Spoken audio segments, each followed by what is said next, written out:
Good morning students. Next question है हमारा file system की लिमिटेशन।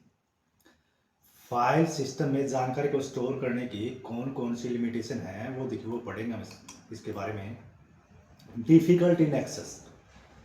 डिफिकल्ट इन एक्सेस का मतलब है भाई, आपने जो फाइल स्टोर की हुई है उसको एक्सेस करने का कोई ऐसा मैकेनिज्म नहीं है जिससे हमें वो प्राप्त हो सके। मान लीजिए आपने वो स्टोर कर रखी है, एक फाइल स्टोर की हुई है MS वर्ड में। अगर आपके सिस्टम के अंदर MS वर्ड नहीं है तो आप उसको ओपन नहीं कर पाओगे। तो एक सबसे बड़ी समस्या फाइल सिस्टम के अंदर ये है, डिफिकल्ट इन एक्सेस। उसके बाद दूसरी है डाटा रेडवेंसी। डाटा रेडवेंसी का मतलब है एक ही डाटा अलग अलग फाइल में डुप्लीकेट हो सकता है। जैसे मान लीजिए एक यूनिवर्सिटी है, एक यूनिवर्सिटी में क्या है, लाइब्रेरी में स्टूडेंट का डाटा है, वही डाटा सेम। वे उसके बाद एग्ज़ाम ब्रांच में वही डाटा है स्टूडेंट का, नंबर 2। उसके बाद क्लास इंचार्ज के पास वही डाटा है। उसके बाद एनरोलमेंट ब्रांच में वही डाटा है। मतलब एक स्टूडेंट का डाटा मल्टीपल जगह पे मिलेगा। इसमें क्या है, डुप्लीकेसी बनी रहती है और जो स्टोरेज कैपेसिटी है वो अधिक हो जाती है। अगला है डाटा इनकंसिस्टेंसी। डाटा इनकंसिस्टेंसी का मतलब है, जैसे भाई हमने उदाहरण दिया था, एक यूनिवर्सिटी के पास अलग अलग जगह पे एक स्टूडेंट का डाटा होता है। मान लीजिए एक स्टूडेंट ने अपना मोबाइल नंबर चेंज करवाना है तो उसने एक जगह से चेंज करवा लिया, बाकी जगह चेंज नहीं करवाया, तो वो क्या हो गया, डाटा इनकंसिस्टेंसी हो गया। दूसरी जगह तो उसका डाटा मेल ही नहीं खाओगे। डाटा इनकंसिस्टेंसी तब होता है जब अलग अलग स्थानों पर रखा गया एक ही डाटा मेल नहीं खाता। मतलब अलग अलग डाटा है स्टूडेंट का, लेकिन क्या हुआ भाई, एक या कहीं भी डेट ऑफ बर्थ चेंज करवा ली, कहीं मोबाइल नंबर चेंज करवा लिया, लेकिन वो हर जगह चेंज करवाना पड़ेगा। अगर उसने इंचार्ज के पास चेंज करवाया नहीं तो कई बार वो आगे जब एग्जाम होएगा तो उसका रिकॉर्ड मैच करेंगे तो वहां पे डाटा इनकंसिस्टेंसी मिलेगा। उसके बाद है डाटा आइसोलेशन। डाटा आइसोलेशन का मतलब होता है, हालांकि ये फाइल का एक एक अक्षर स्टूडेंट के लिए मेंटेन की जाती है, लेकिन फाइल के बीच में कोई लिंक या मैपिंग नहीं होती।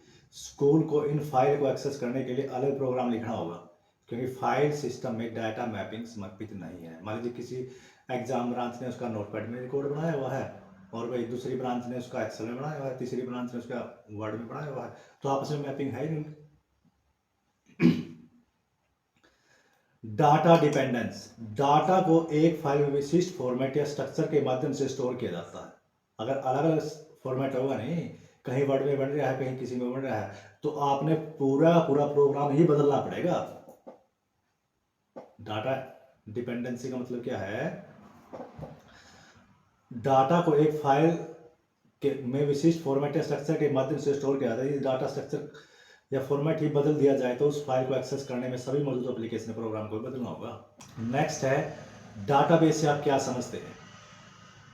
डाटाबेस क्या होता है, डाटा का ऑर्गेनाइज रूप, डाटा का संक्षिप्त रूप क्या होता है, डाटा बेस होता है। डाटाबेस डाटा का संक्षिप्त संग्रह है जो आमतौर पर कंप्यूटर सिस्टम में इलेक्ट्रॉनिक रूप से स्टोर और एक्सेस किया जाता है। यह डाटा के स्टोर और मैनिपुलेशन को सपोर्ट करता है। उसके बाद अगर डाटा बेस मैनेजमेंट सिस्टम क्या है, डाटा बेस मैनेजमेंट सिस्टम क्या है, एक सॉफ्टवेयर का नाम है जो अपने डाटा को करने के लिए, अपने डाटा को मेंटेन करने के लिए, अपडेट करने के लिए, एक्सेस करने के लिए, कंट्रोल करने के लिए यूजर एप्लीकेशन प्रोग्राम द्वारा उन डाटाबेस को पुनर्प्राप्त करने के लिए डिजाइन किया जाता है। मतलब सॉफ्टवेयर का नाम है। और कौन से सॉफ्टवेयर डाटाबेस के दो तरह के होते हैं, एक ओपन सोर्स होता है, एक लाइसेंस वाला। ओपन सोर्स का मतलब नेट से डाउनलोड करो और चलाओ। कुछ उदाहरण हैं डाटाबेस के, माई एसक्यूएल है, ओरेकल है, पोस्टग्रेसक्यूएल है, एसक्यूएल सर्वर है, माइक्रोसॉफ्ट एक्सेस है और मोंगोडीबी है। ये सारे के सारे सॉफ्टवेयर के नाम हैं जिनमें डीबीएस आरडीबीएमएस होता है। अब डीबीएमएस के कुछ सॉफ्टवेयर इसने बताए हैं, वही ओरेकल है, आरडीबीएमएस का सॉफ्टवेयर है लेकिन कॉमर्शियल है, ये पेड वर्जन, मतलब पेड वर्जन है। माई एसक्यूएल क्या है, ये ओपन सोर्स है, इसको नेट से डाउनलोड करो और चलाओ। माइक्रोसॉफ्ट एसक्यूएल सर्वर है, कॉमर्शियल है, पेड वर्जन है, आपने लाइसेंस लेना पड़ेगा इसका। पोस्टग्रेस एसक्यूएल सर्वर है, ये ओपन सोर्स है, नेट से डाउनलोड करो और चलाओ। मोंगोडीबी है, डॉक्यूमेंट स्टोर करने के लिए यूज किया जाता है, ये ओपन सोर्स है, नेट से डाउनलोड करो और चलाओ। एक है इसमें डाटा का एब्स्ट्रैक्ट व्यू से आप क्या समझते हैं? डाटा का एब्स्ट्रैक्ट का मतलब होता है भाई डिटेल को हाइड करना। भाई हमें नहीं पता कैसे काम हो रहा है, लेकिन हमारा काम हमें दिख रहा है। जैसे हम कंप्यूटर के अंदर डाटा एंटर करते हैं, भाई कैसे प्रोसेस करता है वो, कैसे हार्ड डिस्क में जाके स्टोर होता है, कैसे वो हमें दोबारा से दिखाई देता है, वो सारा क्या है, एब्स्ट्रैक्ट है, छिपे हुआ है, वो हमें सिर्फ काम होता दिखाई दे रहा है।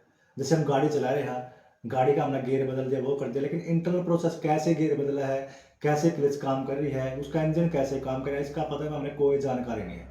वो होता है डाटा एब्स्ट्रैक्ट व्यू। एक डाटाबेस मैनेजमेंट सिस्टम डाटा की कुछ डिटेल को छिपाता है। डाटा को वास्तव में कैसे स्टोर और मेंटेन किया जाता है, इस प्रकार ये यूजर को डाटा का एब्स्ट्रैक्ट व्यू प्रदान करता है। डाटाबेस में क्वेरी क्या होती है? यानी डाटाबेस से पूछा गया क्वेश्चन को क्वेरी बोलते हैं। डाटाबेस में पूछा गया क्वेश्चन को क्या बोलते हैं? हम क्वेरी बोलते हैं। डीबीएमएस में डाटाबेस को एंड यूजर एप्लीकेशन प्रोग्राम के बीच में एक इंटरफेस के रूप में कार्य करता है। एक विशिष्ट प्रकार की कमांड के माध्यम से डाटाबेस से डाटा को पुनर्प्राप्त करना डाटाबेस में क्वेरी कहलाता है। चाहे आपने डाटाबेस से कुछ भी रिट्रीव करना है तो क्या आएगा, वो क्वेरी। जैसे भाई मेरा डाटा को इस प्रकार दिखा, ओपन करके दिखा, क्लोज करके दिखा, ये कमांड मेरे को दिखा, सेलेक्ट करके दिखा, ठीक है, ये सारे के सारे क्या है, क्वेरी है। मतलब डाटाबेस से किया गया क्वेश्चन क्या होता है, क्वेरी होती है। 10 क्वेश्चन तक आपने लिखने हैं, याद करने हैं। धन्यवाद।